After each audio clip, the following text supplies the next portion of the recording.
about 700 athletes involved, and we had approximately 500 to 800 volunteers that came out, mainly to act as guides, matched up one-on-one with each one of the athletes. And then we had the rest of the volunteers handling the coordination, the heating, the setting up, and monitoring the actual different sporting events that were being held, mainly track and field. It really began on Friday afternoon with swimming. We had a series of swimming events culminated with a relay race in swimming. And then the next day it went over to the track and field, standing long jump, softball throw, and things like that. It culminated on Saturday with a dinner and a speaker. Sports does Sam participate in? Right now I do bowling and softball. I used to do track and field and flag football, but I stopped doing those. Okay. And basketball as well. And what position are you in baseball or softball? Softball, it depends every year, it seems like. My dad likes to put me at catcher, but I'm open to any position for the most part. But you're not happy with catcher. Is that what I'm reading? I don't have the build for a catcher. That's the thing. Okay. Mm-hmm. Okay. I'm more of a speed guy, not an endurance guy, you know. Okay. The magnitude of this, the number of volunteers, you talked about 500 to 800 volunteers one-on-one with the athletes. How hard was that for you to do in coordinating getting those volunteers? A lot of work trying to contact various organizations that would be aware of a program such as this. I'm talking about your schools that were already in working with the athletes at that time. So they helped us cut volunteers from their organizations. Then you had your other civic organizations besides the JC. You had all the American Legions, Knights of Columbus, Elks, all those organizations all pitched in to help. I think that when we first started, Jim, we looked at it and said, you know, here we are sitting in Baltimore. Nobody's ever heard of Special Olympics. They didn't know what it was. Right. And how the heck are we going to brand this thing? And what are we going to do to get it on TV, to make a mark so that people began to understand it?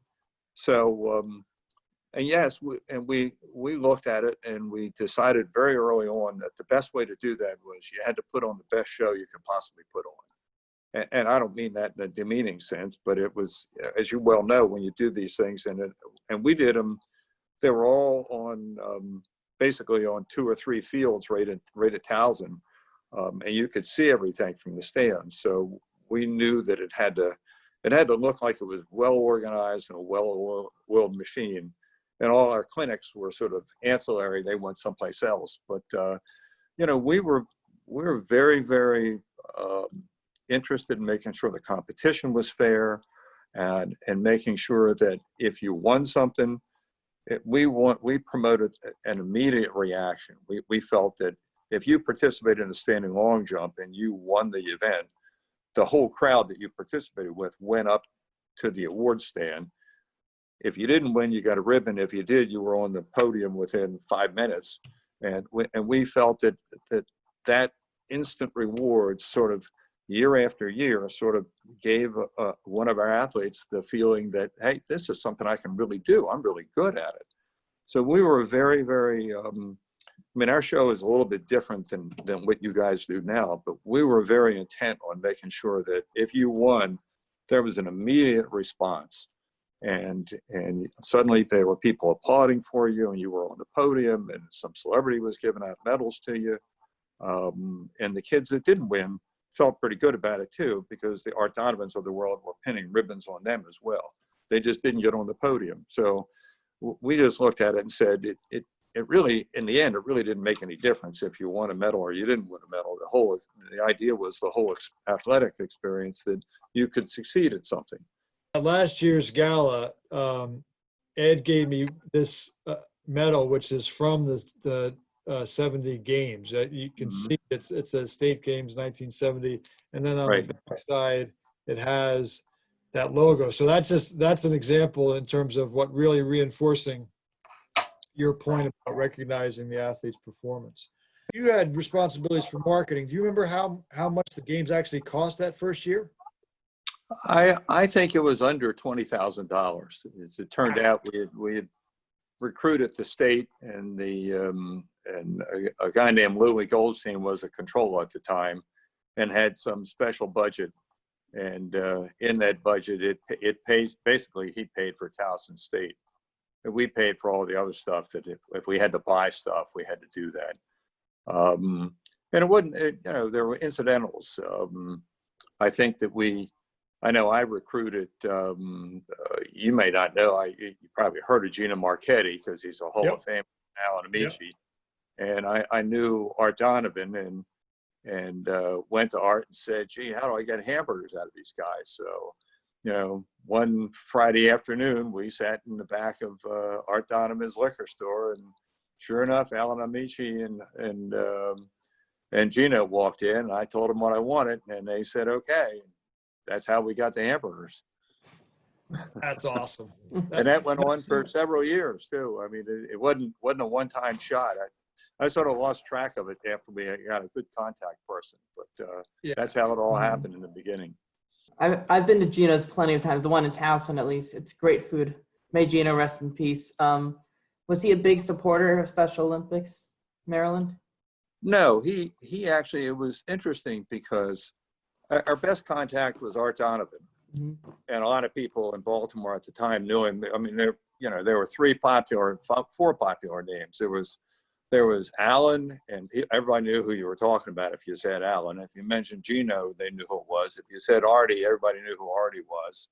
And if you said Lenny, everybody knew it was Lenny Moore. But that Amici and Gino's were actually worked out of Philadelphia. So other than meeting him in Donovan's thing, that was the only time I ever met him. They never came to the games. But Art Donovan there was a whole group of those ex-Colts that bowled together, and they played tennis together, and Arthur was pretty good at recruiting them, and that's how we basically had an NFL alumni of our own, and we made a big deal out of making sure when those guys showed up for the event that if you won a medal, they were going to give you the medal, and we were going to announce their name, and people knew who they were. And a lot of guys wanted autographs, so they wanted pictures with them, and they were very willing to do that. And they put on their first clinic, so that's sort of how it all came together.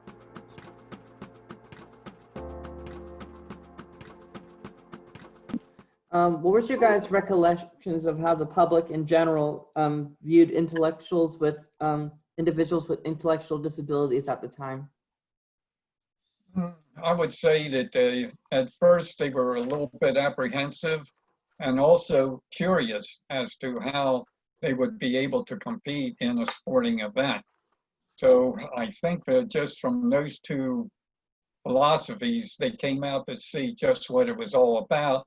And then once they got there, they began to realize the benefits of being involved in a program like this. My experience was probably a little different than John's, because as he was talking to people to raise money, I ran into more people that would ask questions. They were very apprehensive about being at an event. They wanted to know if it was contagious. Was I taking treatment? I mean, crazy questions that you would not ever think today would take place. But back then, it was a lot different. And people sort of looked at what we were doing and think, you're going to try to do what? And you can't do that for those people. You've done these interviews before, and you know that the question the reporter asks is not the one you're going to answer. And I always looked at it and said, look, I got 2 minutes I'm going to be on television, and I'm going to get my message out. And I'd always say, gee, that's an interesting question, but let me tell you about something that's even more interesting than that. And I'd go right off into my spiel. and then and if they didn't ask me a follow-up question, I'd follow up with my own question and go on to the second part of my spiel. And I never answered the question. I just said, "What? Do what? What do you think?" And yet lurking in the background, I knew all along that that's what people felt, and you just sort of say, I can address it a little bit, but I'm going to try to ignore it as much as I can because I don't want the question to be asked. And right now, you guys are different because you're branded and everybody knows, what Special Olympics is, and they wouldn't dare ask that question today. But back then it wasn't, there was no PC. They'd speak their mind, tell you what they thought. And you're going, okay. How would you describe the transformative power of Special Olympics? I think the biggest transformative effect we've had is the education of all the citizens in the state of Maryland about the athletic program as known as Special Olympics. And I think that has become a very accepted terminology within the community. People know it, people understand it, and they're very willing to support it and help us keep it going. Your family and friends as well that see the potential in a young man like Sam and so many other athletes and don't just label them as being, someone with autism and having this type of disability. They see their other abilities. And, that just was trickle and spread throughout. So I want to know, how did you guys decide to take on this volunteer leadership role? Oh, this came about mainly through the Maryland JC's organization. Eunice Shriver realized that and contacted the Maryland JC's and asked for volunteers to form a committee for sports for handicap and intellectually development people to get involved with sports program along with the rest of the community. In my case, it's probably a little different. I went to the Eunice and the Kennedy Foundation had an event at College Park, and I had volunteered to go to that. And as I sat in the stands with a couple hundred kids from Maryland, I sort of looked at it and thought, this thing could really work. It really does help kids. And that was sort of my motivation to do it. I was a member of the JCs and I'd sort of volunteered under that. But after that, I came back and said, and I was Baltimore JCs and John was Towson JCs. But I sort of said to the guys, this is something we got to get involved in, and I'll spearhead it. But my motivation was simply watching athletes in the stands and saying, we can do a better job than this, but this does help. And at the time, it was sort of what the Special Olympic philosophy was sort of a gray area, but it was very clear that athletes who were at that first event in '68 really liked it. And it was probably the first time they'd ever been involved in any athletic event whatsoever. And I just sort of thought that was a pretty interesting thing to get involved in. And I could see long-term how I thought it would really serve to help people and help kids. So that, that's sort of what happened to me. So you guys got to interact with Eunice Kennedy Shriver, founder of the Global Movement. So can you guys describe what she was like and how she influenced you at the first ever games in Maryland? It's clearly a question that we were asked a lot, particularly when you're doing a radio interview. Everybody wanted to know what Eunice was like. And I found her to be very personable. And she was very engaging. She asked a lot of questions. Now, the flip side of that coin was her husband, Sergeant Shriver. And I probably spent a lot more time with Sergeant Shriver than I did with Eunice. Mm-hmm. And he was engaging. He was just a charismatic guy that the first time you met him, he would remember your name and he'd remember it forever. And when he walked into a room, he just sort of had this halo around him and he knew how to work a room. So I spent a lot more time with him than I did Eunice. When we first started, we didn't have an Art Donovan. We didn't have any of these ball players. And so Eunice was the celebrity, and since she was a Kennedy, she was rather magic. So fortunately, we were close to DC, and she came to a lot of our events probably for the first 6 or 8 years. And the press was very interested in interviewing her, very interested in talking to her. There was a certain Kennedy magic. And then when Sergeant Shriver ran for president, it became even more magical. I can remember one time I piped up with it. The whole thing was on a 2-minute schedule, and she just nodded her head. And a couple of years later, Ed and I were invited to her house for breakfast, and it turned out it was a breakfast with Sergeant Shriver. And 6 hours later, he nitpicked through everything that Ed and I did to put the program together. And his sole intent was that he liked what he had seen, she liked what he saw, and they wanted to use whatever our formula was to incorporate it throughout the rest of the United States.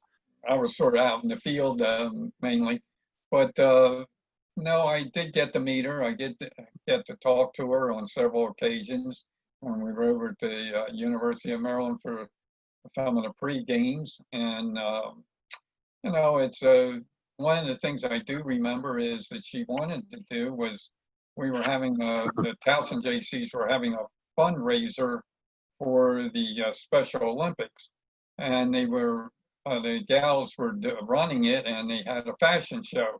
And she wanted to model in the show, and she did. Sergeant wound up buying the dress she wore. So, that's just one of those kinds of things to let you know that they were very approachable and very nice to be around and to be associated with.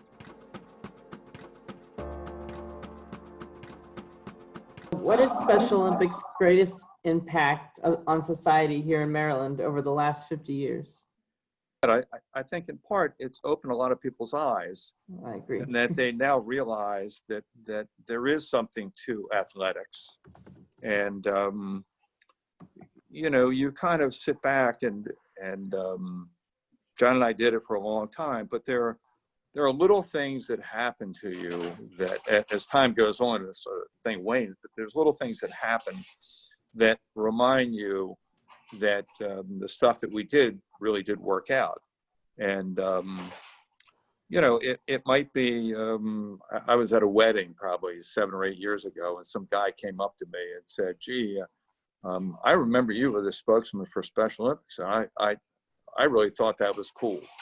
When you say thank you very much, and I'm thinking, God, I haven't been on television for 20 years. This guy's got a vivid memory. I think we made some great inroads into the future, which you are now living. So, and hopefully that you will be taking this and, how can I say this, maybe revisit different things in it and change them just slightly to be with the current social area that we're living in at this time. The most interesting was we took a kid to the Los Angeles games one time. He was a mile runner.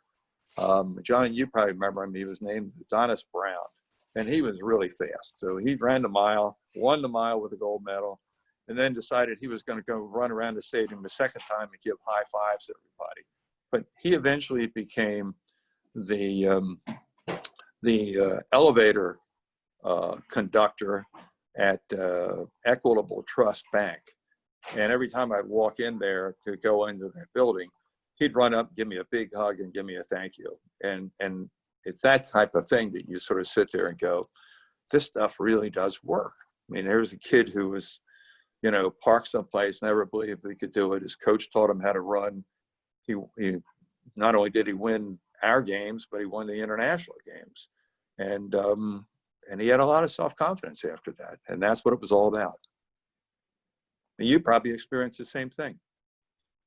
All the time. So you know exactly what I'm talking about. Mm-hmm. That's a good segue to my next question. So one of the things that we're looking at is continuing to explore opportunities to create interactive, inclusive experiences for folks. And as we move and kind of pivot to the next 50 years, and we're launching this concept of experience inclusion, where we're trying to be more intentional in creating these opportunities. The opportunities that you all have experienced, where, you know, Tom, as you talked about your relationship with Adonis, the power of sport that enabled Adonis to not only succeed in running the mile, but then become that elevator operator, right? And for people who come into the building and go into the elevator and interact, we need to continue to perpetuate the thinking. Notwithstanding the progress that we've made, there's still those who don't necessarily, it's not that they're necessarily predisposed to being negative, they just don't necessarily fully understand what somebody like Sam is fully capable of doing and contributing in a work environment, or just being a friend. And so we're going to continue to advance through volunteer opportunities and unified sports, this concept of experiencing inclusion as a way of continuing to create what we would refer to as a unified generation, where people really are more proactive in their thinking, so that these students who are going, part of these unified sports teams, as they become managers and decision makers in business or business owners, that they're thinking, hey, you know what, Sam would be a really good team member for our workforce. Do you have any thoughts in terms of the types of things that we should be thinking about as we move forward in that direction? Well, I mean, I look at what you guys do today, and it's interesting. I mean, you know, what you're really doing, what it boils down to is you're searching for ways in events that these guys can be successful in. And you're trying to expand it into high schools. That's what we did, and that's what you're doing. You're doing it on an entirely different level than we did it. And I think that you guys have expanded on that and kept doing it. And the truth of the matter is, look, it's you're looking for something that you can reward success with, and you're looking at it so that you can repeat it over and over and over again. And we both know that for our kids, when you repeat it, there's an element of self-confidence that enters into their minds, and they believe that they can do anything, and they, you know, move forward not only in athletics but in real life. And so I sort of look at the thing and say, gee, you know, if you have the good show and you can show people again and again and again that they can really do something and repeat it, they begin to believe it. And I think that you guys now have done that. You know, you've taken it to an entirely different level where we were. We were very interested in the show and branding and that type of thing. And at the time, that was very appropriate. But I think what you guys are doing now has moved beyond that. Well, when I sit in the stands, I'll never forget, Sam was his first sport was track and field. And we would sit in the stands watching the athletes. And all of them would just amaze me. I just remember one in particular, a young lady who was both intellectually challenged and physically challenged. And she would run around the track with such vigor and effort and speed without complaining, and just, it gave me such inspiration, all of us sitting there, like, you know, to what people are capable of, and just giving them the chance.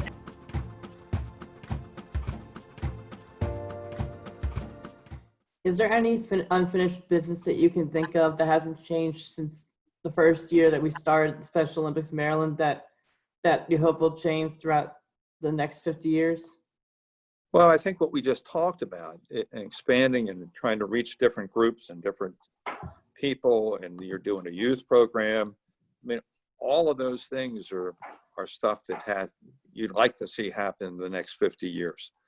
And they're well beyond the games themselves. They're part of life.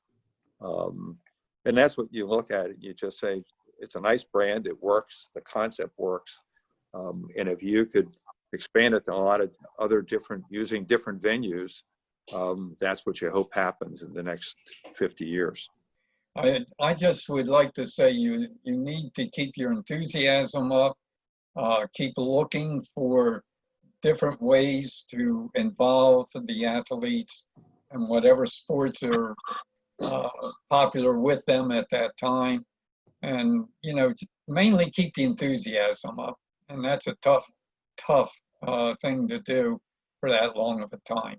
But I'm confident that you guys can carry it off. As parents, we've seen Sam blossom and flourish beyond our wildest dreams. Since becoming a Special Olympic athlete in 2012, as an adult with autism, Sam had many challenges, and Special Olympics helped him in so many ways. It's given Sam a huge friend base. It's also a huge boost to his self-confidence and self-worth that, as you know, and from what you've alluded to, and what we've talked about today is so important, just so important. Before joining Special Olympics, Sam had very little success in joining sports, team sports, and Special Olympics changed that completely. He's played 4 different sports over the years. He has so many friends, we can't keep track of all his friends.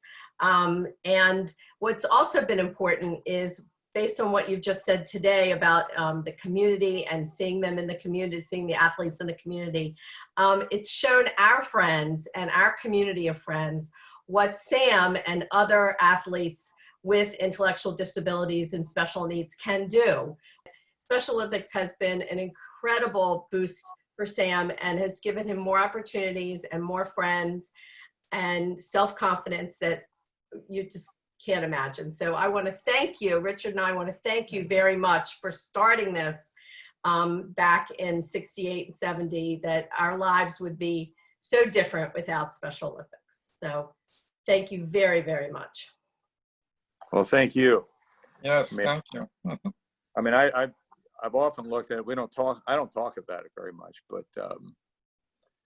I've often thought that that John and I and Ed probably had a rare opportunity in that, in looking back, we probably changed thousands of kids' lives. Oh, definitely. And didn't realize it at the time. But to look back at it now, you're going, wow, that's a hell of an accomplishment. Yeah. So, and we had a hell of a lot of fun too.